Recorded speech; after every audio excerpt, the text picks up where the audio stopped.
Hello friends, welcome to the new episode of my channel. আমি অরিত্র। এখন এই ভিডিওর মধ্যে আমরা কিছু লেটেস্ট আপডেটস নিয়ে কথা বলবো এবং সান অফ সর্দার 2 এর যে টাইটেল ট্র্যাকটা চলে এসেছে সেটার রিয়াকশন দেবো এই ভিডিওর মধ্যে। তো লেটস স্টার্ট।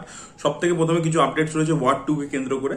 তো ওয়ার 2 এর যে প্রমোশন ওয়াইআরএফ ভাবছে, তো সেই প্রমোশন স্ট্র্যাটেজি অনুযায়ী এনটিআর জুনিয়র এবং ঋত্বিক রোশন তাদেরকে একসাথে আমরা প্রমোশন করতে দেখতে পারবো না। এই স্ট্র্যাটেজিটা দেখবেন তু ঝুটি মেমাক্কারের সময় লাভ রঞ্জনরা অ্যাপ্লাই করেছিল যে আপনাদেরকে এদের দুজনকে একসাথে দেখতে হলে, রণবীর কাপুর এবং শ্রদ্ধা কাপুরকে আপনাদেরকে হলে এসে দেখতে হবে, তারা প্রমোশনের সময় একসাথে থাকবে না আর কি। তো এরকম একটা স্ট্র্যাটেজি ওখানে করেছিল, সেম স্ট্র্যাটেজি এখানেও করতে চলেছে।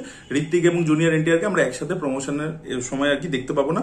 তাদের যেহেতু ছবির মধ্যেও রাইভালরি আছে, সেটা তারা প্রমোশনের মধ্যেও মেনটেন করছে। এটা গেল প্রথম। সেকেন্ড হচ্ছে সিতারা এন্টারটেনমেন্ট, নাগাভামসি, তারা কিন্তু তেলেগু রাইটস আর কি ওয়ার 2 এ তেলেগু রাইটস 80 কোটি টাকায় কিনেছে। কুলির বিক্রি হয়েছে 50 কোটি টাকায়, সেখানে এটা বিক্রি হয়েছে 80 কোটি টাকায়। ওয়ার 2 এ কিন্তু প্রথমবার নন তেলেগু একটা ছবি যার এত টাকায় আর কি রাইটস বিক্রি হয়েছে আর কি, ডিস্ট্রিবিউশন রাইটস বিক্রি হয়েছে, that is because of junior NTR, আপনারা বুঝতেই পারছেন। এবং তৃতীয় যে আপডেটটা ওয়ার 2 কে কেন্দ্র করে আসছে সেটা হচ্ছে যে ওয়ার 2 এর যে প্লট সেটা সম্পর্কে জানা গেছে। তো ওয়ার 2 এর প্লট লাইনটা কিন্তু সিমিলার টু ওয়ার হবে, স্ট্রাকচারটা কাইন্ড অফ সেম। যেটা হচ্ছে যে এখানে জুনিয়র ঋত্বিক রোশন আর কি, যেটা টাইগার 3 এর পোস্ট ক্রেডিট সিনে দেখিয়েছিল, যে ও আর কি এখন একটা কোনো অর্গানাইজেশনের ব্যাপারে জানতে বা কিছু করতে আর কি মানে হয়ে গেছে, মানে পুরোপুরি মানে ছেড়ে দিয়ে কাইন্ড অফ একটা মার্সিনারির মতো ঘুরছে, একটা অ্যাসাসিনের মতো ঘুরছে, ঠিক আছে। পুরো এই যত মানে মাফিয়া ইত্যাদি তাদের সাথে যুক্ত হয়ে গেছে বা টেররিস্টদের সাথে যুক্ত হয়ে গেছে। এবং তারপরে কোথাও গিয়ে লোকের কাছে পারসেপশন হচ্ছে আপাত দৃষ্টিতে যে ঋত্বিক হয়তো খারাপ হয়ে গেছে, সে খারাপের দিকে চলে গেছে, এবং তাই জন্য তাকে ধরবার জন্য একটা এজেন্টকে আনা হচ্ছে, যেটা জুনিয়র এনটিআর প্লে করছে। এই ট্রোপটা আর কি আমরা ওয়ার 1 এর মধ্যেও দেখেছিলাম আর কি, যে প্রথমে ইনিশিয়ালি মনে ছিল ঋত্বিক অ্যান্টাগনিস্ট হয়ে গেছে, টাইগার ওকে ধরবার চেষ্টা করছে, এবং পরে ডাবল টুইস্টটা এটাই ছিল যে টাইগার অ্যাকচুয়ালি ভিলেন আর কি, বিকজ ওকে আবার প্লাস্টিক সার্জারি করছিল। যে অ্যাঙ্গেলগুলো ছিল আপনারা নিশ্চয়ই দেখেছেন, ছবিটা খুব পপুলার ছবি। তো মানে আপাতত দৃষ্টিতে আর কি লাইনে সেম আর কি। এবার দেখা যাক পরবর্তীতে টুইস্ট টার্নস কি দেয়, কি হয়, সেটাই দেখার মতো বিষয় হবে। সেটাই really looking forward to that. আশা করবো যে ওয়ার 1 এর মতো গল্প হবে না। এর পরবর্তী আপডেটটা হচ্ছে SSMB 29 কে কেন্দ্র করে। তো এই ছবির কিন্তু ওটিটি রাইটস কিন্তু নেটফ্লিক্স কিনে নিয়েছে, এটা বিশাল হিউজ দামে কিনেছে, সেই এক্সাক্ট অ্যামাউন্টটা জানা যায়নি এখনো, বাট নেটফ্লিক্স কিন্তু এই ছবির ডিজিটাল রাইটস এখনই কিনে নিয়েছে স্ক্রিপ্ট লেভেল থেকে। এবং ছবিটা সম্ভবত রিলিজ করতে পারে 25 মার্চ 2027 সালে। মানে এখন এটা 2025 সাল চলছে, এরপরে 2026 রয়েছে, তার পরবর্তীতে 2027 মার্চে এটা রিলিজ করতে চলেছে। এবং রিলিজ ডেট এমন ভাবে রাখা হয়েছে যাতে এর সাথে আর কি কোলাইড করে আর কি, মানে RRR যেদিনকে রিলিজ করেছিল সেম দিনকে আর কি ওই মার্চ মাসে রিলিজ করবার পরিকল্পনা মেকার্সদের রয়েছে আর কি। পরবর্তী দুটো আপডেট হচ্ছে ইন্টারন্যাশনাল সিনেমাকে কেন্দ্র করে। তো স্পাইডারম্যান 4 থেকে একটা আপডেট উঠে আসছে। এখানে কিন্তু আমরা হাল্ক এবং পানিশারকেও দেখতে পেতে চলেছি। ইয়েস, এই দুটো ক্যারেক্টারও স্পাইডারম্যান 4 এর মধ্যে থাকবে, এবং স্পাইডারম্যান এবং পানিশার কিন্তু টিম আপ করবে একসাথে to fight against Hulk. Hulk আপনারা প্রত্যেকেই জানেন মাঝে মাঝে খেপে যায় এবং সে সবকিছু ধ্বংস করতে শুরু করে। তো সেরকমই একটা অ্যাঙ্গেল থাকবে, বা সে কেন খেপছে, কি হচ্ছে, সেটা তো আমরা সিনেমাটা দেখলেই বুঝতে পারবো। এবং তার সাথে কোথাও গিয়ে পানিশার এবং স্পাইডারম্যান ফাইট করতে চলেছে। এর পরবর্তী আপডেটটা হচ্ছে পার্ক চ্যাং বুকের কাল্ট ক্লাসিক ছবি, ব্লকবাস্টার ছবি, সেটার নাম হচ্ছে ওল্ড বয়, যেটা একটা খুব ফেমাস ছবি। অফিসিয়াল আনঅফিসিয়াল প্রচুর রিমেক হয়ে গেছে পুরো পৃথিবী জুড়ে। তো এবার সেই ছবির কিন্তু সিকুয়েলের কাজ চলছে। ইয়েস, মেকার্সরা প্ল্যানিং করছে সিকুয়েলের, এবং এটা কিন্তু কন্টিনিউয়েশন গল্প হবে আর কি। মানে জাস্ট ওল্ড বয় নামটা ইউজ করে একটা স্ট্যান্ডালোন স্টোরি সেটা কিন্তু হবে না, কন্টিনিউয়েশন গল্প হবে। এবার দেখুন, আমি মনে করি যে ওল্ড বয় ইটসেলফ স্ট্যান্ডালোন ছবিটা একটা কমপ্লিট গল্প, তার পরবর্তীতে আর গল্পটা এগিয়ে নিয়ে যাওয়ার দরকার নেই। দেখা যাক মেকার্সরা যখন এত বছর পরে বানাচ্ছে তখন নিশ্চয়ই কিছু ভেবে চিন্তেই বানাচ্ছে, দেখা যাক সেটা কিরকম হয়। I am big fan of this film, দেখা যাক পার্ট 2টা কিরকম হয়। পরবর্তী আপডেটটা হচ্ছে SRK কিং ছবিটাকে কেন্দ্র করে। তো এই ছবির কিন্তু একটা স্কটল্যান্ডে শিডিউল হতে চলেছে, যেটা 40 থেকে 50 দিন স্কটল্যান্ডে শুটিং হবে, এবং সেখানে আর কি মেজর অ্যাকশন সিকোয়েন্সেস, মেজর ছবির কিছু সিকোয়েন্সেস ওখানেই শুট হবে। এবং এই শিডিউলটা শুরু হবে অগস্টের এন্ড বা সেপ্টেম্বর মাস থেকে স্কটল্যান্ডে শুরু হতে চলেছে।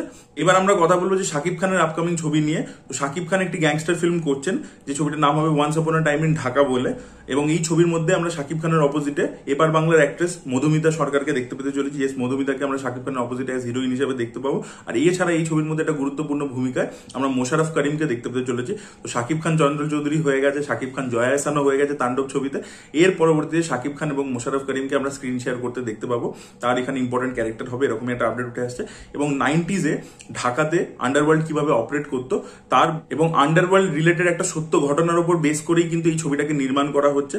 এবং টেলিভিশনে একজন খুব সফল ডিরেক্টর, তিনি এই ছবিটার ডিরেকশন দেবেন। আবু হায়াত মাহমুদ, তিনি এই ছবির পরিচালক হিসেবে কাজ করতে চলেছেন। তো দেখা যাক এই ছবিটা কিরকম হয়। শাকিব খানের ছবি মানে বাংলাদেশের বক্স অফিসে বিশাল একটা সাকসেসফুল ছবি হবে। দেখা যাক এই ছবির প্রডিউসার কারা হয়, কিরকম লেভেলের আর কি প্রমোশন ইত্যাদি হয়, এবং স্কেলটা কিরকম থাকে। বিকজ শাকিব খান লাস্ট কিছু ছবিতে স্কেল আপ করেছে নিজেকে প্রচন্ড, এবং পারফরমেন্স ওয়াইজও তার পারফরমেন্সেও প্রচুর ইম্প্রুভমেন্ট হয়েছে, তার ক্যারেক্টারগুলো রিমার্কেবল হয়ে যাচ্ছে। তো দেখা যাক এই ছবিটা কিরকম হয়, আপনাদের কিরকম আশা রয়েছে। এই ডিরেক্টরের কাজ আমি দেখিনি, মানে দেখে থাকলেও আর কি আমি নাম জানি না যে ইনি ডিরেক্ট করেছেন। তো আপনারা অবশ্যই এই ডিরেক্টরের কিছু কাজ আমাদেরকে কমেন্ট সেকশনে রেকমেন্ড করুন। আর লাস্ট আমরা কথা বলবো যে সান অফ সর্দার 2 এর টাইটেল ট্র্যাক নিয়ে। তো দেখুন টাইটেল ট্র্যাকটা আমার ঠিকঠাক লেগেছে, আহামরি কিছু না। আর ভিজুয়ালি না প্রচন্ড বেশি এত বেশি রঙিন করে ফেলে না জিনিসটাকে, এই সার্কাসের মতো। এটা আমি টিজার লেভেলেও বলছিলাম, টিজারটা আমার কাছে খুব একটা ইমপ্রেসিভ ছিল না।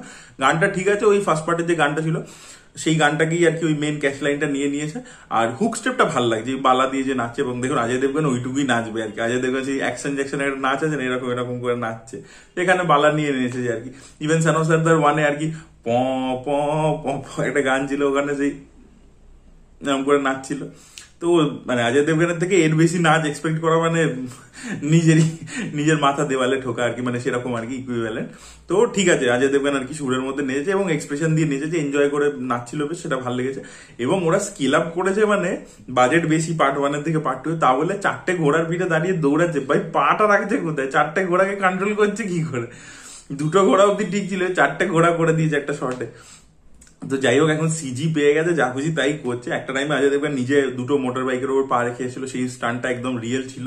সেটার যে মজাটা এখন তো বোঝা যায় যেগুলো গ্রাফিক্সে করা আছে, তাই আর ওই লেভেলে হাই দিতে পারে না আর কি। যাই হোক, তো ঠিক আছে। এবং এখানে আমরা মৃণাল ঠাকুরকে দেখতে পাচ্ছি না এই গানটার মধ্যে। নিরু বাজওয়াকে বেশি করে ফোকাস করা হয়েছে, পাঞ্জাবি অ্যাক্টর নিরু বাজওয়া, সেও এই ছবির পার্ট আর কি। তো তাকে বেশি করে ফোকাস করা হয়েছে।